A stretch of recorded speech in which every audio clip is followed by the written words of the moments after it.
আসসালামু আলাইকুম। আপনারা সবাই কেমন আছেন? আশা করি সবাই ভালো আছেন। আজকে আমি কাচ্চি বিরিয়ানি রান্না করব। তো সম্পূর্ণ ভিডিওটা দেখার অনুরোধ রইল। তো এখানে আমি বাসমতি চাল নিয়েছি। আপনাদের সুবিধার্থে আমি প্যাকেটটা ভালো করে দেখিয়ে দিলাম। তো আপনাদের সুবিধার্থে চালের প্যাকেটটা ভালো করে দেখিয়ে দিলাম। 1 কেজি আছে, আমি 1 কেজি রান্না করব। তো আপনারা চাইলে কম বেশ করতে পারেন। এখানে বেশ কয়েকবার চালটা ভালো করে ধুয়ে নিয়েছি। ধুয়ে নেওয়ার পরে ধোয়ার পরে পানি দিয়ে চালের মধ্যে রাখতে হবে। আবার তো আপনারা একটু ভিজিয়ে রাখবেন। এরপরে আমি মশলাগুলো দেখিয়ে দিচ্ছি কি আপনাদের জন্য আমি মশলাগুলো কাছ থেকে দেখিয়ে দিচ্ছি। এটা হচ্ছে তেজপাতা, কিশমিশ, শাহি জিরা মশলা সব কিছু দেখিয়ে দিলাম। এরপরে আমি ভাতের জন্য তেজপাতা, লবণ, সাদা এলাচ, কিশমিশ দিয়ে দিচ্ছি। এরপরে চালটা ঢেলে দেব। তো দেখুন আমার চালগুলো ভিজে রাখার পর ফুলে গেছে। এরপরে আমি গরম পানির মধ্যে দিয়ে দিয়েছি।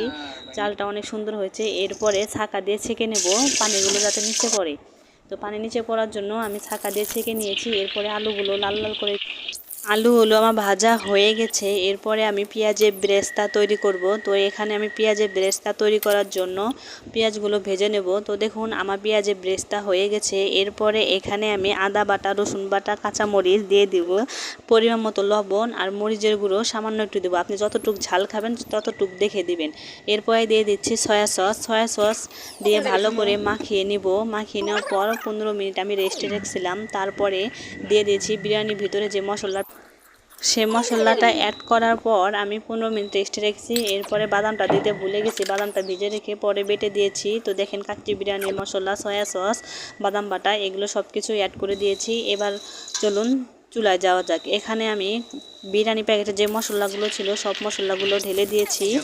এরপরে দিয়ে দিয়েছি পেঁয়াজ দিয়েছি, দিয়ে ভালো করে মশলাগুলো সহ সুন্দর করে ভাজতে অনেক সুন্দর একটা গ্রান চলে আসবে। তখন আপনারা বুঝতে পারবেন যে এটা এখন হয়ে গেছে। হয়ে যাওয়ার পরে আমি মাংসগুলো দেওয়া হয়ে গেছে। তো আমি একটু পানি ছাড়াই মাংসগুলো কষিয়ে নেব, ভাজা করে নেব। তো দেখুন পানি ছাড়াই আমার মাংসগুলো ভাজা হচ্ছে। তো মাংসগুলো ভাজা হয়ে গেল। এরপরে আমি সামান্য একটু পানি দিব যাতে মাংসটা সেদ্ধ হয়। যতটুকু পানির প্রয়োজন ততটুকু দিব। তো আমার মাংসগুলো প্রায় সেদ্ধ হয়ে গেছে। আধা ঘন্টা পরে আমি এসে দেখি আমার মাংসগুলো অনেক সুন্দর সেদ্ধ হয়েছে। এরপরে আমি আলু দিয়ে দিচ্ছি, কাঁচামরিচ দিয়ে দিচ্ছি।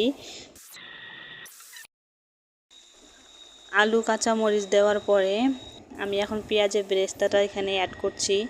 তো দেখুন পেঁয়াজের ব্রেস্তাটা অ্যাড করার পরে আমি যে চালগুলো রেডি করে রেখেছিলাম সে ভাতগুলো এখন পুরো কড়াইয়ের মধ্যে ভালো করে দিয়ে ঢেকে রাখবো 10 থেকে 15 মিনিটের জন্য।